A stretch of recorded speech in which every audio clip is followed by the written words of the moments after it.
오리지널 한번 따라합니다. 오리지널. 예, 이 오리지널의 뜻이 무엇일까요? 진짜입니다. 진품. 가짜가 아니고 진품이라는 그런 뜻이 있죠. 그래서 이 오리지널이라는 제목으로 같이 말씀의 은혜를 나누러 가겠습니다. 우리 옆에 좌우 부모 한번 인사합니다. 할렐루야, 잘 오셨습니다. 예. 한 번 더 인사합니다. 은혜 받기 참 좋은 밤입니다.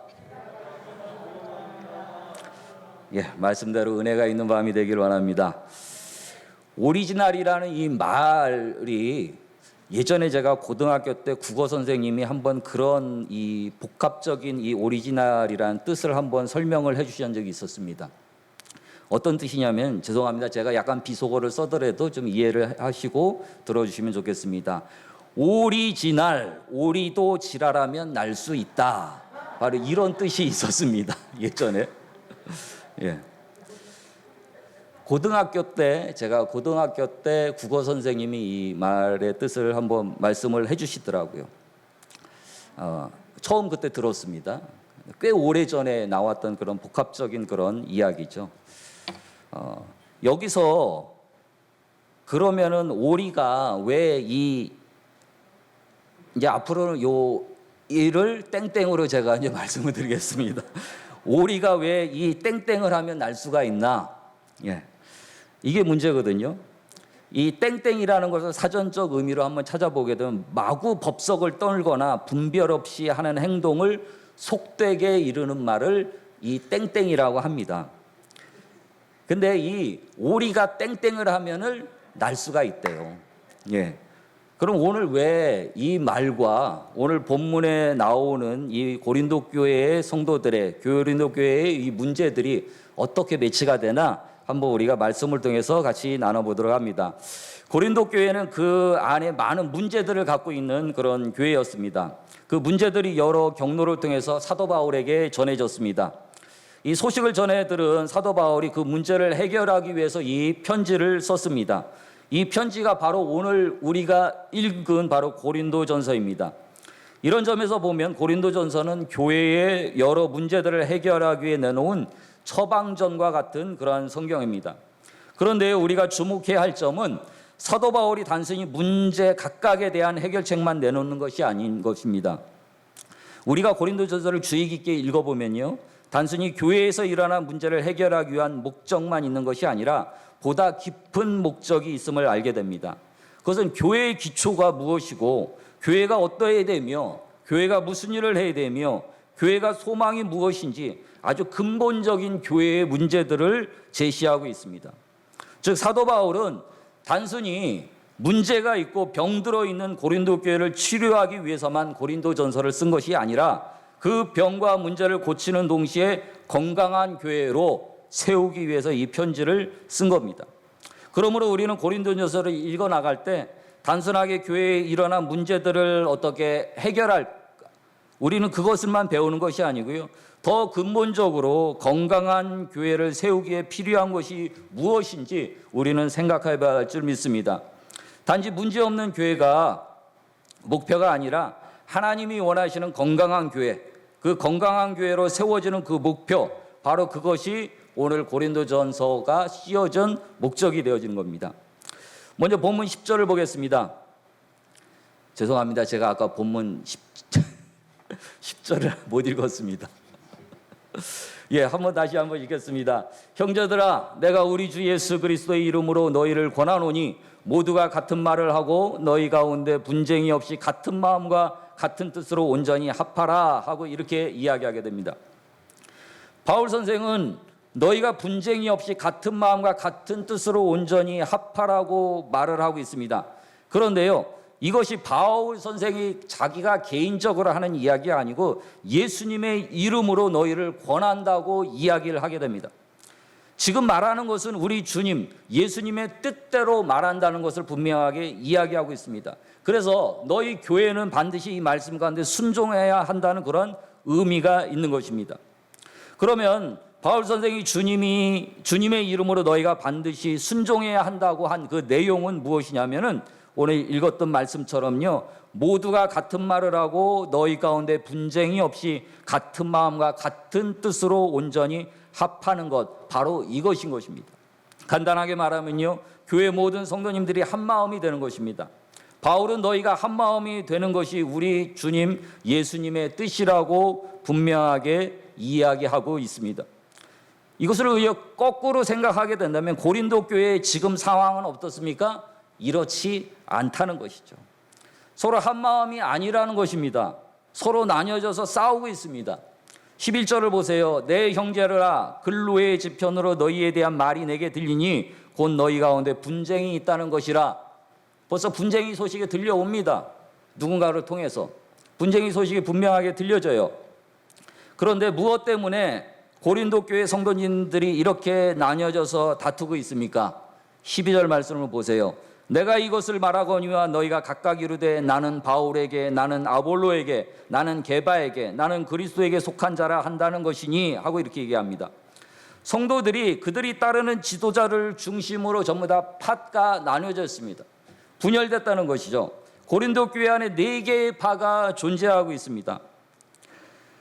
바울파, 고린도 교회를 개척한 바울을 따르는 그런 사람들, 아볼로파, 알렉산드리아 출신의 유대인으로 성경에 굉장한 능통한 자입니다. 그들을 따르는 사람들, 게바파, 베드로이죠. 엄청난 예수님의 수제자입니다. 영향력 있는 그런 사람입니다. 그리스도파, 아니다, 너희들은 아볼로, 베드로, 왜 이런 사람들을 따르느냐? 우리는 오직 그리스도만 따르겠다. 오직 그리스도만 쫓는 그리스도파, 이렇게 4개의 파로 나눠졌는데요. 문제는 이들이 서로 자신들이 더 낫다고 주장하는데 그러면서 다투기 시작하는 것입니다. 4개 파로 나뉜 성도들이 자신들이 따르는 지도자가 가장 훌륭하다고 서로 주장합니다. 그렇게 그 훌륭한 지도자에게 속한 자신들이야말로 정통, 오늘 우리가 제목으로 얘기했던 오리지널이라는 것이죠. 내가 정통이다. 서로가 자신들만이 정통 오리지널이라고 우기니까 교회 안에서 다툼이 일어나게 되고 분열이 일어나게 되는 것입니다. 가끔 거리의 식당들을 보게 되면요, 이런 간판들이 많이 있습니다. 원조 족발, 원조 순댓국, 기타 등등 원조가 많이 쓰이죠. 서로 원조라고 자랑하는 그런 간판들이 줄비합니다. 이처럼 오늘날에도 늘 자신이 우월하다는 자기 이기심은 결코 우리가 낯설지가 않습니다. 서로 자신들이 오리지널 신앙이라고 주장하는 고린도 교회 4대 문파에게 한석규 씨, 세종대왕은 이렇게 일가를 했습니다. 여기 한번 보여주실까요? 읽지는 않겠습니다. 예, 바로 내려주십시오. 유튜브는 안 나가요. 여기만 나가요. 여기만 오신 분들만 보실 수 있는 특혜입니다.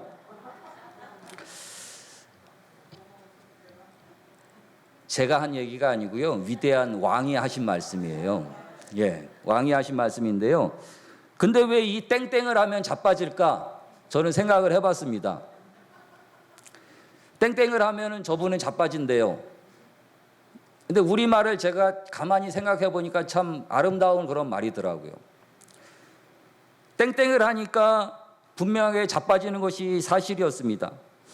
서로 자신들이 우월하다는 이 우월감, 서로 높아지려는 이 땡땡, 이것을 통해서 분명하게 자빠지는 것을 볼 수가 있는데요. 제가 어느 교회에서 그 경험을 한번 해본 적이 있습니다. 90년대 초였거든요. 광명시에 있었던 한 교회의 이야기입니다. 교세가 약 한 500명 정도 되는 그런 교회였어요. 그때 당시만 해도 굉장히 중형 교회 그 이상 되는 그런 교회였죠. 장로교 대신 교단의 교회입니다. 목사님이 너무나 목회를 잘하셨어요. 그 지역에 소문이 나고 청장년들이 너무 많이 모이는 그런 건강한 교회였습니다. 근데요, 그 당시 90년대 초 우리나라 예배 문화가, 경배와 찬양 그 예배 문화가 막 들어오고 정착하는 그런 때였습니다. 그 교회에서도요, 학생 청년 대상으로 이 경배와 찬양 문화가 굉장하게 범람을 그 예배를 주도적으로 학생 청년들이 인도를 했습니다.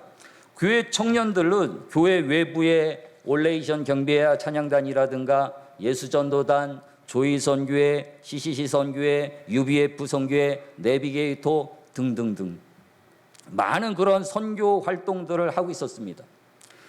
교회 외부 선교의 활동을 왕성하게 그 교회 청년들이 하고 있었어요. 그런데 문제점은 그렇게 열심으로 활동하는 청년들이 교회에 와서 서로 자신이 몸담는 선교의 우월함과 뛰어남을 교회 공동체에 말하는 것입니다. 청년부 예배가 끝나고 나면 청년부 예배에 흩어져서 서로 공과를 하고 모임을 갖게 되면 자기가 몸담았었던 그 선교회를 막 자랑하면서 선교회에 있었던 이야기들을 막 교회에다 이야기하는 거예요. 전혀 공감되지 않는 그런 이야기들을 막 하기 시작합니다. 심지어는요, 더 크게는 자신들이 파송하고 후원하는 교회 선교사들에게만 집중적으로 후원하는 그런 잘못된 그릇된 태도까지 보였습니다. 그러다 보니까 교회 청년부가 날마다 분란이 있는 것이에요.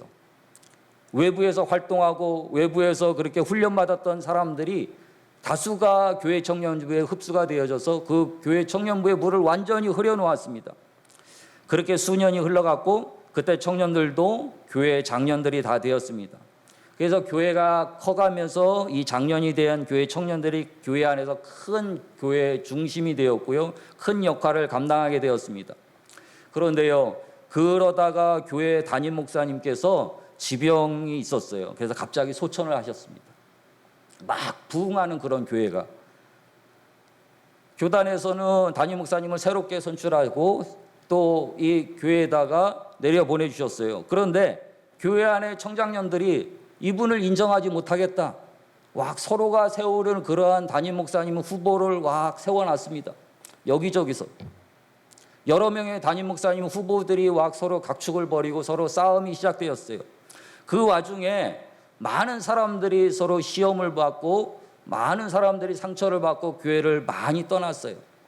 대부분 많이 떠난 사람들이 청년들이었어요. 청장년들. 왜냐하면 욱하는 성질이 있잖아요.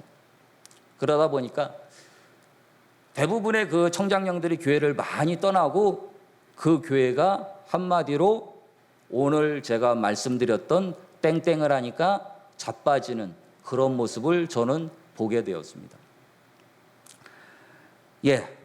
높아지려고 하는 그런 마음, 우월하는 그런 마음 좋아요. 그런데요, 교회 안에서 그게 정도껏 우리가 해야 되는데 서로가 자기 자신들이 나았다는 그러한 생각들을 얘기하다 보니까요, 교회가 하나가 되지 못했습니다. 마치 고린도 교회가 땡땡하면서 자빠진 것처럼 제가 지금 소개해드린 경험했던 그 교회를 마찬가지로 땡땡을 하다 보니까 이 교회도 자빠지는 그런 꼴이 되었습니다. 그 교회가 다시 회복되기는 굉장히 많은 오랜 시간이 걸렸습니다. 왜냐하면 그때 청장년들이 다 웃어서 빠져나갔거든요. 한참 일을 해야 되고 한참 주축이 돼야 될 그런 왕성한 사람들이 다 빠져나갔습니다. 왜냐하면 자기 혈기들을 못 이겼어요. 내가 가장 낫다는 그런 자부심에 서로 광명시에 있는 다른 교회로 다 흡수가 되었습니다. 심지어는 안산에 있는 교회들까지 다 흡수가 되었어요. 교회가 다시 회복되어지고 교회가 다시 정상적으로 세워지기까지는 오랜 시간이 걸렸고요. 굉장히 많은 어려움과 상처들이 그 교회 가운데서는 다스리가 있었습니다. 왜 그렇습니까? 오리는 본인 태생이 오리면서도 마치 백조와 같이 늘 날고 싶은 그런 꿈을 가지고 있습니다. 이것이 문제지요. 하늘 높이 날고 싶은 욕망은 누구나 다 가지고 있습니다. 인간은 누구나 높은 곳에 욕망을 가지다 봅니다. 자신이 신앙이 다른 사람보다 조금 높다고 자랑하는 분파들이 교회 안에 있으면 이들로 인해 갈등과 분쟁이 찾아오게 됩니다. 방금 전에 여러분들이 보셨던 한석규 씨가 자빠졌네. 참 아름다운 말이더라고요. 어떻게 우리 조상 되시는 이런 분이 이런 것을 미리 알고서 자빠진다는 그런 표현을 쓰셨을까? 저도 좀 깜짝 놀랐어요. 우리 한 사람만 자빠지는 것이 아니고요. 우리는 몸이기 때문에 한 몸이기 때문에 동시에 다 같이 자빠집니다. 무엇을 하면은요? 땡땡을 하면은. 그렇다면은 우리가 이 갈등, 이제 더 이상 땡땡 얘기는 안 하겠습니다. 그렇다면 이 갈등 조금 더 표현을 바꿔서요. 분쟁, 이것이 무조건 나쁜 것이라고 근절해야 되나? 우리는 이렇게 생각합니다. 우리는 갈등을 통해서 좀 더 성숙하게 됩니다. 갈등은 더 좋은 나를 만들고요, 더 올바른 나를 향해서 나아갈 수 있게 만듭니다. 공동체 또한 갈등을 통해 본연의 바른 모습을 되찾게 됩니다. 그래서 인간의 역사는 갈등을 통해서 새로운 삶의 자리로 발전해 나갑니다. 또한 성숙되어집니다. 문제는요, 이 갈등을 처리하고 극복하는 방법을 제대로 알지 못한다는 것에 있습니다. 즉, 극복하는 방식이 나쁘기 때문에 이 갈등이 분쟁으로 이어진다는 것이죠. 갈등은 어디에나 있습니다. 내 안에도 있고요, 우리 가족 안에도 있고요, 내가 속한 공동체, 사람이 살아가는 곳이라면 어디든지 이 갈등은 존재합니다. 갈등은 우리가 피할 수 있는 것이 아닙니다. 그렇기 때문에 갈등을 만났을 때 바르게 행동하고 우리가 바르게 반응하는 것, 이것이 중요한 것이죠. 갈등을 만날 때 그것을 정말로 이 갈등에 대해서 내가 아파하는 그런 심정이 되어야 되고요, 아픈 마음으로 내 작은 자아를 하나님 앞에 맡겨야 됩니다. 그리고 기도해야 되죠. 하나님의 말씀 앞에 우리는 서야 됩니다. 그것이 갈등을 직면하는 바른 방법인 것입니다. 그리고 그렇게 했을 때 하나님께서는 우리에게 치유와 회복의 역사를 일으켜 주시는 거죠. 사랑하는 성도 여러분, 이 시대에 하나님의 사람으로서 우리가 사는 것이 때로는 얼마나 힘든지 모릅니다. 하지만 우리는 두려워하지 말고 사도 바울의 경고를 우리는 기억해야 될 줄 믿습니다. 그래서 하나님이 주시는 은혜 안에서 예수님의 마음을 품고 같은 마음으로 아파하고 또 기도하면서 내 작은 자아를 주님의 자아로 좀 더 확대해서 만들어 나갈 때 바로 이러한 삶의 모습이 갈등을 우리는 치유로 또한 회복으로 바뀌어지는 그런 역사를 만들어 나가는 것입니다. 고린도 교회는요, 또 한 가지 더 잘못된 그러한 신앙을 가졌습니다. 그것이 무엇이냐면요, 자신의 믿음을 사람을 통해서 증명하고 싶어 했습니다. 고린도 교회 성도들은 자신이 누구에게 세례를 받았는가에 대해서 서로 자랑을 했습니다. 오늘 본문의 14절 16절을 보게 되면 사도 바울은 내가 누구에게만 세례를 베풀었다, 이 이상 더 세례를 주지 않았다, 그것이 다행이다. 왜냐하면 내가 더 많은 사람에게 세례를 주었다면 그 많은 사람들이 나를 통한 그 많은 분파를 더 많이 만들었기 때문에 나는 이걸로서 다행이라고 생각한다 하고 이렇게 사도 바울은 고백을 하죠. 자기가 따르는 지도자들을 자랑하면서 스스로 팔을 만들고요, 다투는 고린도 교회 성도들에게 바울은 그럼 어떤 말을 하냐면은 오늘 13절 말씀입니다. 본문 13절 말씀, 이 말씀이 참으로 중요한데요. 그리스도께서 어찌 나뉘었느냐? 바울이 너희를 위하여 십자가에 못 박혔으며 바울의 이름으로 너희가 세례를 받았느냐 하고 이렇게 말씀을 합니다. 사도 바울은 교회가 어찌 나뉘었느냐 하고 말하지 않고요, 대신 그리스도께서 어찌 나뉘었느냐 하고 말씀하고 있습니다. 이것은 교회가 무엇인지 분명하게 성도들에게 이야기하고 있는 것입니다. 교회는 예수 그리스도의 몸입니다. 에베소서 1장 23절에도 보면은 교회는 그의 몸이다 하고 분명하게 이야기합니다. 그렇기 때문에 교회는 나눠질 수 없고요, 교회가 나눠진다는 것은 그리스도께서 나눠진다는 것인데 결코 그럴 수 없다는 것을 이야기하고 있습니다. 그럼 바울이 너희를 위해서 십자가에 못 박혔느냐? 이 말씀은 너희가 구원받은 것이 나 때문이냐? 나 바울 때문이냐? 너희의 모든 죄가 용서받고 하나님의 자녀가 된 것이 내가 한 일이냐? 되묻습니다. 결코 이것도 아니지요. 바울은 또 묻습니다. 너희가 바울의 이름을 세례로 받았느냐? 세례는 예수님과 우리가 연합했다는 것을 보여주는 의식입니다. 그런데요, 이 바울의 이름으로 세례를 받았느냐? 이것 또한 아니라는 것입니다. 바울은 고린도 교회 성도들에게 너희가 사람을 자랑하며 분열하며 다투는 것이 얼마나 어리석은 일인지 말씀하고 있습니다. 너희들의 신앙은 우월하다고 너희들이 스스로 이야기하지만은 결코 그것이 아니라는 것이죠. 그렇게 고린도 교회는 분열되었습니다. 교회 분열은 마귀의 역사입니다. 이 마귀의 역사가 분명하게 있기 때문에 예수님께서도요, 이 교회 분열에 대한 것에 대해서 철저하게 경계하셨고, 또한 예수님은 이렇게 제자들을 위해서 기도했습니다. 요한복음 17장 21절에는요, 이렇게 예수님께서 기도합니다. 아버지여, 아버지께서 내 안에 내가 아버지 안에 있는 것 같이 그들도 다 하나가 되어 우리 안에 있게 하사 세상으로 아버지께서 나를 보내신 것을 믿게 하옵소서 하고 이렇게 말하고 있습니다. 예수님은요, 제자들이 하나가 되게 해달라는 기도를 이야기하고 있습니다. 우리 제자들, 아니 내 제자들이 좀 능력이 있게 하나님 그것을 위해서 기도합니다가 아니었고요. 내 제자들이 좀 큰 일을 할 수 있게 그것을 위한 기도가 아니고요. 내 제자들이 오로지 하나가 되게 해달라는 기도가 예수님의 입술을 통해서 나오게 되는 것이죠. 왜 그렇습니까? 왜 이 하나가 되는 기도 이렇게 중요한 것인가요? 그 이유는 무엇입니까? 하나 되는 것은 하나님의 역사예요. 하나님께서 하시는 역사거든요. 근데 분열은 무엇입니까? 반대죠. 이것은 마귀의 역사인 것입니다. 분명하게 예수님은 이것을 간파하고 계셨기 때문에 더 이상 마귀가 우리 교회를 회파하지 않는 것을 전제하에 기도하고 계시는 것이죠. 우리는 요즘 뉴스나 각종 신문, 인터넷 뉴스들을 보게 되면은 계속 우리의 공동체가 깨어지는 것을 많이 볼 수 있습니다.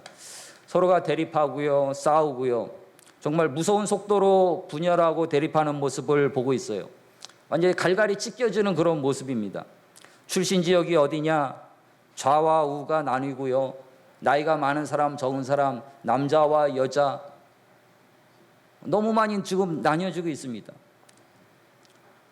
노동자와 또한 사업자, 여와 야, 많은 사람들이 이렇게 갈등을 하고 있어요. 많이 가진 자와 그렇지 않은 자, 셀 수 없죠. 그 배후의 실체를 우리는 분명히 깨달아야 될 줄 믿습니다. 성경에도요, 사단은, 악한 마귀는 우리들을 분열시키고 또한 이간질하는데 그 임무를 다했습니다. 처음에 아담과 하와 때도 그랬고요.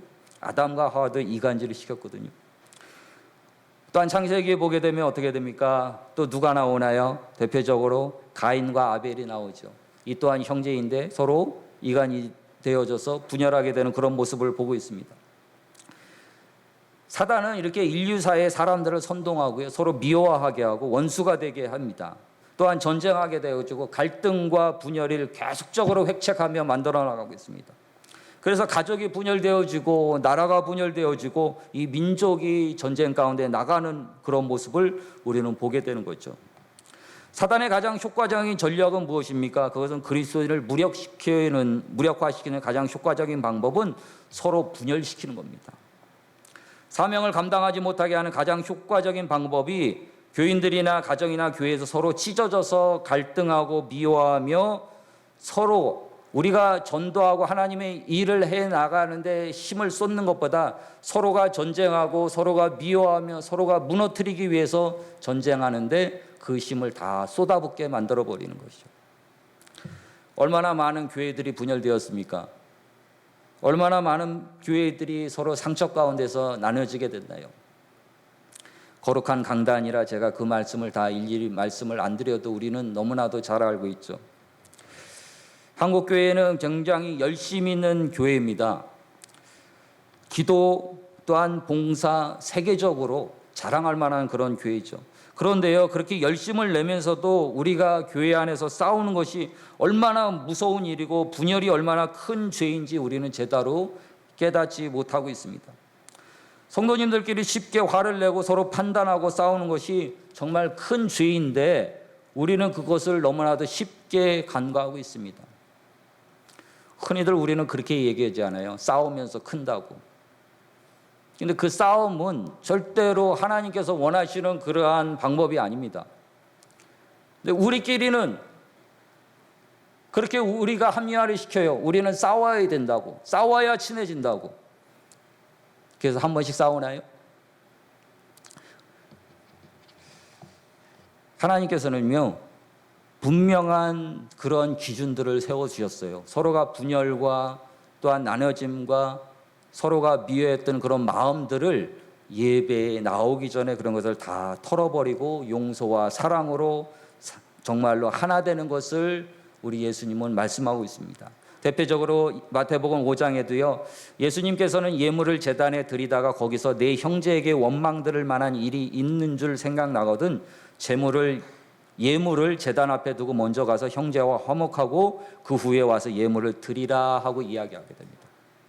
예배보다도 우리가 이 앞에 나오는 것보다도 먼저 하나님께서는요, 서로 안에 용서와 사랑이 이것이 먼저 우선시 되어야 된다는 것을 말씀하고 있는 것이죠. 그럼 그렇게 우리가 어떻게 우리가 하나가 될 수 있습니까? 고민이에요.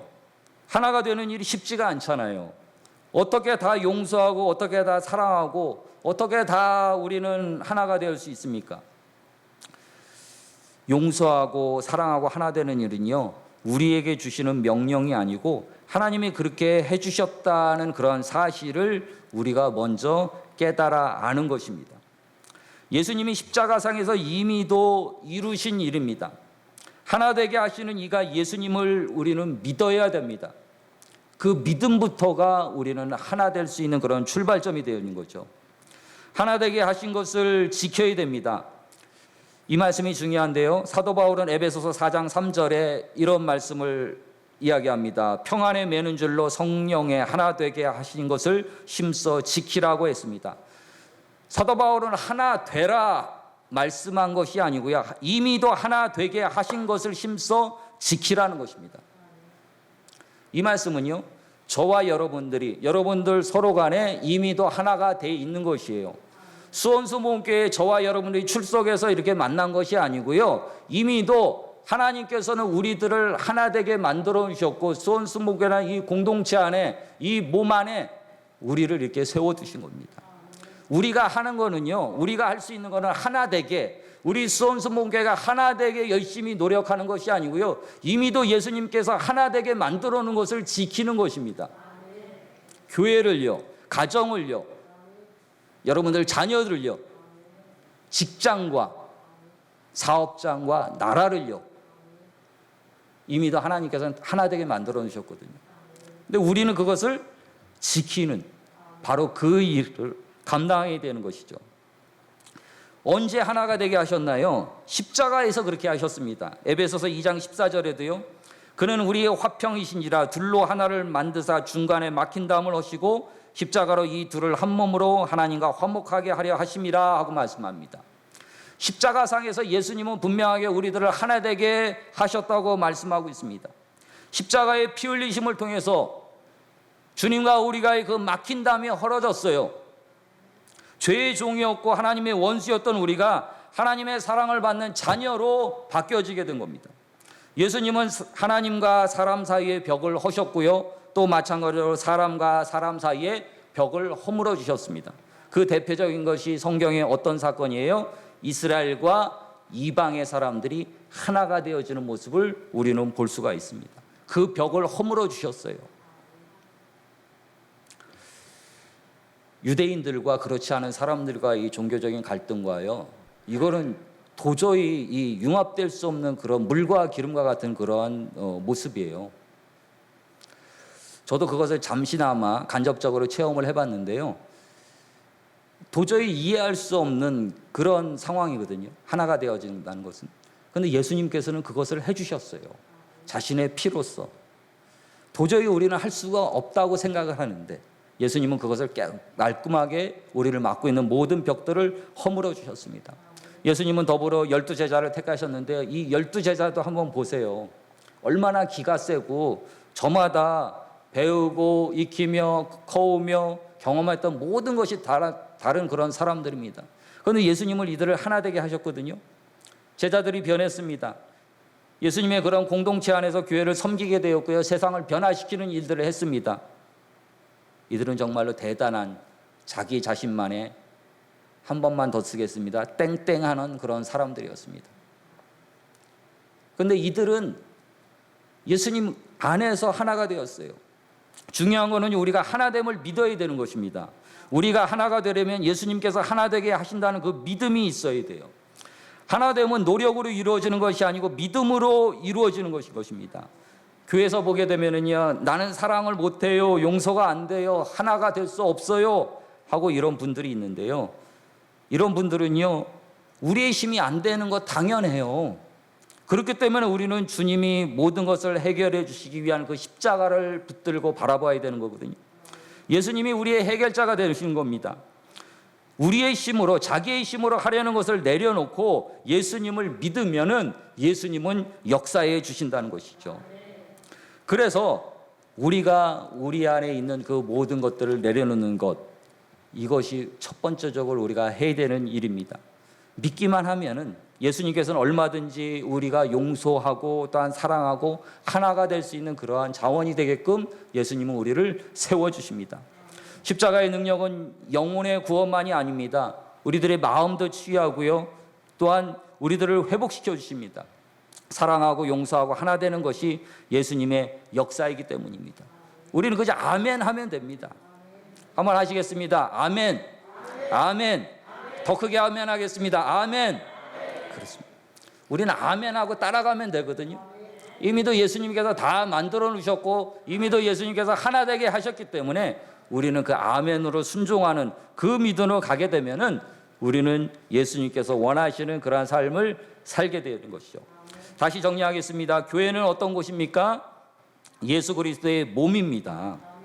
예수님이 십자가에서 죽으심으로 죄 사함을 얻고 구원받은 성도들이 모인 곳이 교회입니다. 세례를 받아 예수님과 연합하고 옛사람은 죽고 새 사람으로 살아가는 그런 사람들이 모인 것이 바로 교회가 되는 것이죠. 그렇기 때문에 교회는 결코 나눠질 수가 없습니다. 예수 그리스도 외에는 그 어떠한 것도 높임을 받으면 안 됩니다. 그런데 많은 분들이 교회 안에서 예수님보다 더 많은 높은 바벨탑을 쌓고 있죠. 바울의 탑, 아볼로의 탑, 베드로의 탑, 자신들이 따르고 있는 그런 지도자를 자랑하고 그들은 나눠졌어요. 왜 이럴까요? 그들은 정말로 본질이 아닌 껍데기에만 정신이 팔려 있습니다. 고린도 교회 성도들은 자신들의 신앙이 좋다는 것을 다른 사람들에게 보여주고 싶었어요. 그래서 택한 방법이 무엇입니까? 자기가 따르는 지도자가 얼마나 위대한지 드러내는 것이옵니다. 그런데 자기가 따르는 지도자가 위대한 지도자라고 드러내면 드러낼수록 다른 지도자들과 비교를 해야 됩니다. 다른 지도자를 깎아내려야 됩니다. 그렇게 되면 그쪽에서 가만히 있나요? 아니죠. 분쟁이 일어나죠. 다툼이 일어나게 됩니다. 여기서 문제는 고린도 교회 성도들이 신앙의 본질이 아닌 껍데기에만 신경을 쓰고 있다는 사실인 겁니다. 정말로 본질적인 그 신앙을 바라보았을 때 우리가 주님 앞에서 온전히 서게 되는데, 우리는 복음이라는 그 본질을 멀리하고서 세례든 각종 여러 가지 성례 의식이든 교회의 비본질적인 부분 가운데 너무나도 신경을 많이 쓰고 있어요.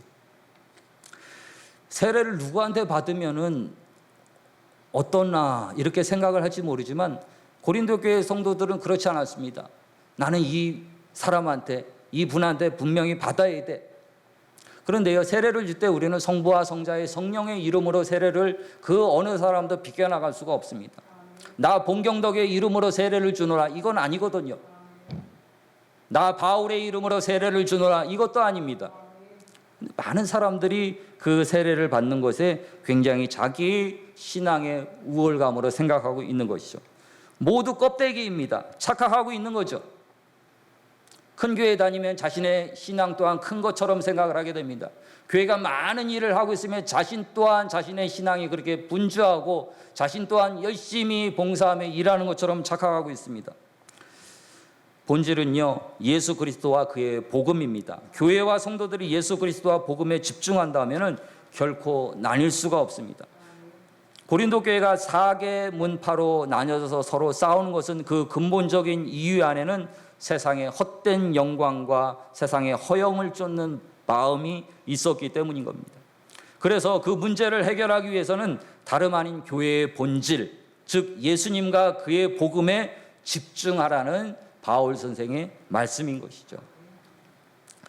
저는 우리 교회가 그런 교회가 좀 되기를 간절히 바랍니다. 겉으로 나타나는 그런 어떤 것들을 중요하게 여기는 것이 아니고요, 예수님을 모르는 그러한 사람들이 복음을 듣고서 구원을 받고 또한 믿음이 연약한 분들이 말씀 앞에서 성숙하게 되어지고 염려와 근심 속에서 살아왔던 분들이 약속의 말씀을 듣고 소망함에 서가는 그런 모습들, 바로 그것이 복음의 능력 있는 그 모습이 있게 되어지고요, 말씀의 능력 있는 모습이 있게 되고요. 성령의 능력이 나타나는 그런 교회가 되어지거든요. 바로 이 부분이 우리 안에 간절히 일어나기를 원합니다. 이 본질적인 부분이 우리 안에 있고 그래야 우리 믿음이 성장하고 우리가 주님 앞에 서게 되는데 우리는 너무나 껍데기에만 정신이 팔려 있는 그 모습들이 어느 교회나 많이 있습니다. 예수님과 그의 복음에만 집중할 때 교회는 하나가 되어질 수 있습니다. 나눠진 마음들이 같은 마음과 같은 뜻으로 온전하게 합해지는 일이 일어나게 될 것입니다. 왜냐하면요, 하나 되는 복음만 우리가 쳐다보고 있기 때문이거든요. 그래서 우리는 하나가 되지 않을 수가 없어요. 주 안에서 진심으로 서로 사랑하고 협력하는 주님이 바라시는 그런 복된 교회가 될 것입니다. 이 복음의 본질이 우리 안에 있을 때, 그 복음의 본질이 우리 안에 세워졌을 때 하나님께서는 교회와 우리 모두에게 주님이 원하시는 그러한 교회로 또한 성도들로 우리를 세워주실 줄 믿습니다. 오늘 바울 선생이 당부하고 고린도 교회에게 편지했던 그 편지의 글들이 바로 오늘을 살고 있는 우리 교회에게 주시는 편지의 글이라고 생각합니다. 전혀 낯설지 않는 이야기였잖아요.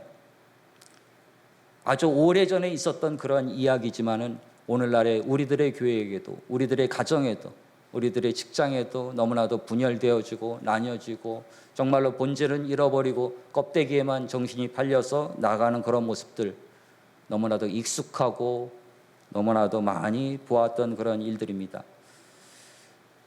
바울 선생은 고린도 교회에게 주어졌던 그 복음의 말씀이 오늘을 살고 있는 우리들에게 동일하게도 필요하다고 말씀합니다. 그래서 교회는 어떠해야 된다는 걸 분명하게 말씀하고 있죠. 교회는 분명히 하나가 되어야 됩니다. 아니요, 이미 더 하나 된 것을 우리는 지켜야 되는 것입니다. 하나님께서 우리 한 사람 한 사람을 그렇게 부르셨어요. 교회를 지키라고, 하나 되게 하신 것을 지키라고. 여러분들 수원순복음교회를 지키십시오. 이 나라 이 민족을 지키십시오. 여러분들의 가정을 지키십시오. 여러분들의 자녀를 지켜주세요. 그럼 됩니다. 아멘하고 따라가면 우리는 승리할 수 있습니다. 2021년도도 이제 6월 오늘 마지막 주잖아요. 벌써 반년을 훌쩍 우리는 살아왔어요. 이제 또 다시 이제 반년이 남았는데 우리의 신앙, 코로나라는 그런 핑계 때문에 너무나도 많은 것을 양보했습니다. 그렇지만 이제는 후반기가 이제 시작이 됐거든요. 2021년도 여러분들 새롭게 다짐하시고 결단하는 시간이 되길 바라겠습니다. 이 시간 여러분들에게 지키라고 말씀하시고 여러분이 부르시는 그 소명의 땅 가운데서 분명히 여러분들이 지킬 것을 지킬 수 있는 그 결단의 마음이 여러분들에게 있길 주님의 이름으로 축복합니다. 이 찬양 같이 부르겠습니다. 하나 되게 하소서. 이 찬양이요, 예전에 제 청년부를 이렇게 다니면서 참 많은 청년들 결혼식 가운데 축가로 많이 불러줬던 찬양이거든요. 이 찬양 함께 부르면서 오래된 그런 결혼 축가였었는데요. 결혼의 하나됨과 같이 예수님은 우리의 신랑이시거든요. 또한 우리들은 예수님의 신부입니다. 많은 사람들이 결혼이 오래된 분들은 새로운 마음으로 결혼을 한 번 더 한다고 그렇게 이벤트적인 결혼을 하더라고요. 오늘 이 시간이 이 찬양을 부르면서 신랑 되신 예수님을 식어져 있던 나의 믿음이 다시 한번 그분을 바라보는 그러한 시간이 되었으면 좋겠습니다. 이 찬양 부르면서 같이 기도의 자리로 나갑니다. 하나 되게 하소서.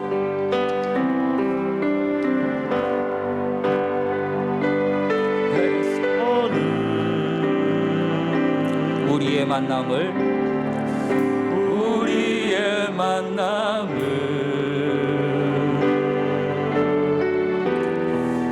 계획해 놓으셨네.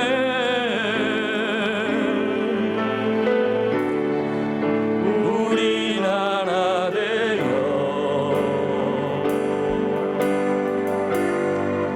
어디든 가리라. 주 위에 서라면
우리의 만남을 계획해 놓으셨네.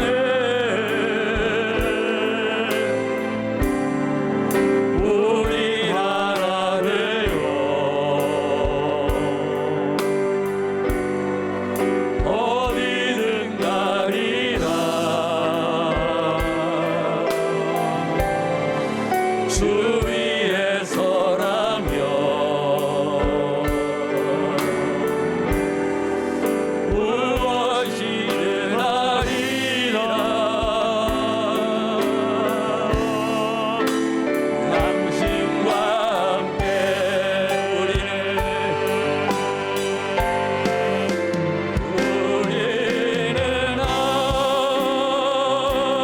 하나 되어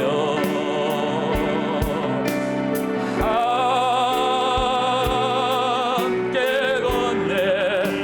하늘 아버지 사랑 안에서 우리는 기다리네. 우리는 기다리며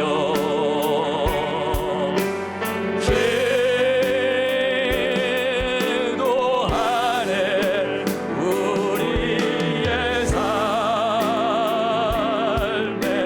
사랑 넘치도록 우리는 하나 되어 우리는 하나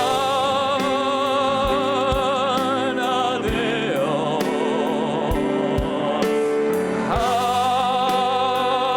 함께 걷네. 하늘 아버지 사랑 안에서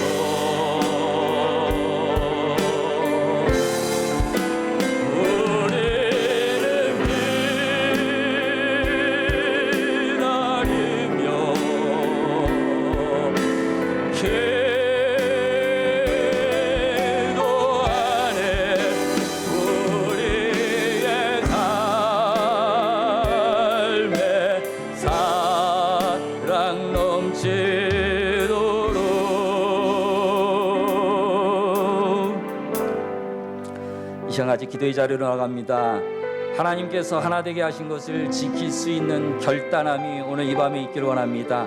나의 나라와 나의 교회, 나의 직장과 나의 가정, 나의 식구들, 또한 신앙의 본질인 예수 그리스도를 바라보면서 우리가 가지고 있는 신앙의 허영과 위선과 모래성과 같은 연약한 우리들의 믿음의 신앙이 견고함을 갖게 해달라고 같이 기도하기 원합니다. 특별히 기도하기 원하는 우리 중에 아픈 환우들을 위해서 같이 기도하기 원합니다. 하나님, 오늘 이 밤에 치유의 강선을 비춰주시고 저들을 낫게 하여 주옵소서. 하나 되게 하신 것처럼 아버지 하나님, 건강한 육신으로 우리가 하나 되기를 원합니다. 강건함이 우리 교회 안에 있기를 원합니다. 주의 일창하시 같이 기도하겠습니다. 주여